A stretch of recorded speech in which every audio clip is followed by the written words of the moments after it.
Renungan Harian Katolik, Kamis, 22 Februari 2024. Engkau Mesias, Anak Allah yang hidup. Lalu Yesus bertanya kepada mereka, "Menurut kamu, siapakah aku ini?" Jawab Simon Petrus, "Engkau adalah Mesias, Anak Allah yang hidup." Matius bab 16 ayat 15-16.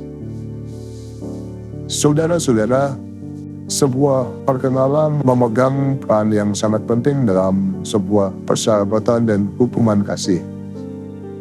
Tali persahabatan dan hubungan kasih akan tumbuh berkat adanya pengenalan yang dalam.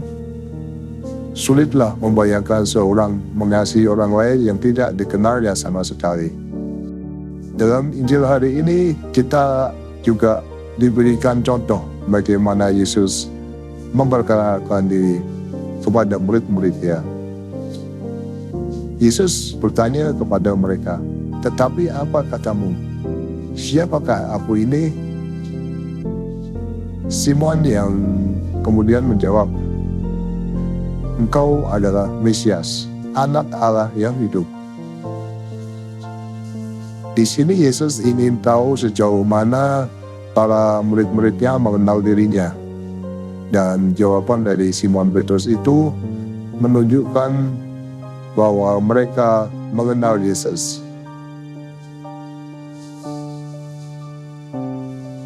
Jawaban dan pemahaman para murid ini sangatlah penting bagi Yesus. Yesus ingin untuk memurnikan motivasi mereka dalam mengikuti Dia dan menyiapkan mereka untuk mengemban tugas-tugas yang kelak akan dipercayakan Yesus kepada mereka. Pengenalan ini menjadi sangat penting dalam menentukan sikap para murid terhadap Yesus.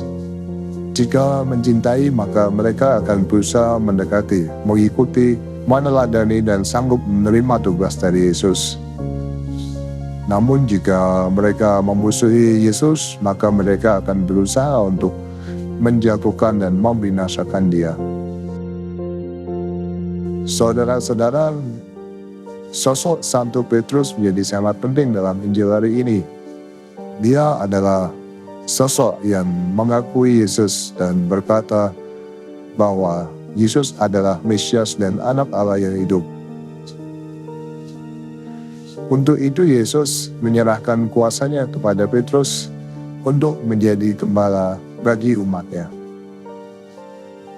Yesus berkata, "Engkau adalah Petrus, dan di atas batu karang ini aku akan mendirikan gerejaku, dan hawa maut tidak akan menguasainya." Kunci kerajaan surga dan kuasa pengampunan dosa juga diberikan Yesus kepada Petrus. Dalam bacaan pertama, Petrus mengingatkan para penatua, khususnya pengganti rasul-rasul, untuk menggembalakan kawanan domba Allah yang telah dipercayakan kepada mereka, bukan karena terpaksa, melainkan dengan sukarela sesuai dengan kehendak Allah. Bukan untuk mencari keuntungan, melainkan untuk pengabdian diri. Di sini kita melihat bahwa pesan Petrus untuk para penatua ini ternyata masih sesuai hingga saat ini. Ini adalah sebuah pesan yang sangat menantang bagi para gembala.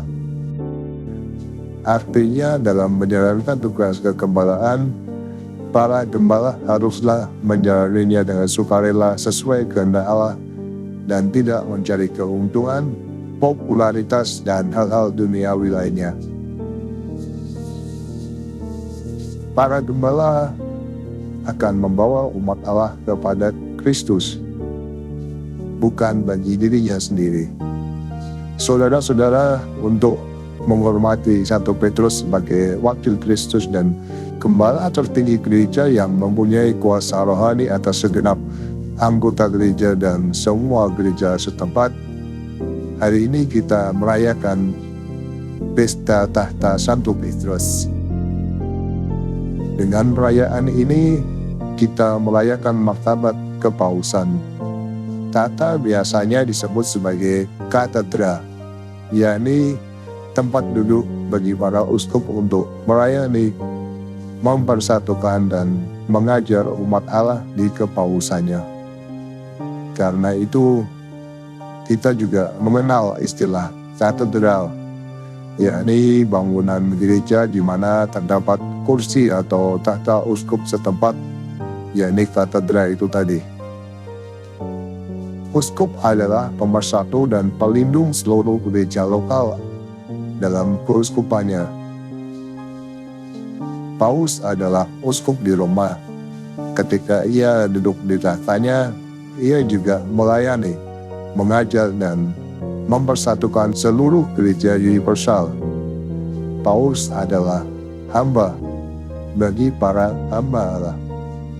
Santo Petrus dan Paulus adalah orang-orang yang sungguh mengenal dan mencintai Yesus. Pengenalan Petrus dan Paulus yang mendalam pada Yesus telah mengantar mereka untuk mencintai Yesus secara penuh. Santo Petrus, doakanlah kami agar memiliki rasa untuk mencintai gereja serta mencintai dan mematuhi para gembala kami dalam gereja. Demikian renungan hari ini. Selamat beraktivitas. Semoga semuanya lancar, sukses dan selamat. Tuhan memberkati.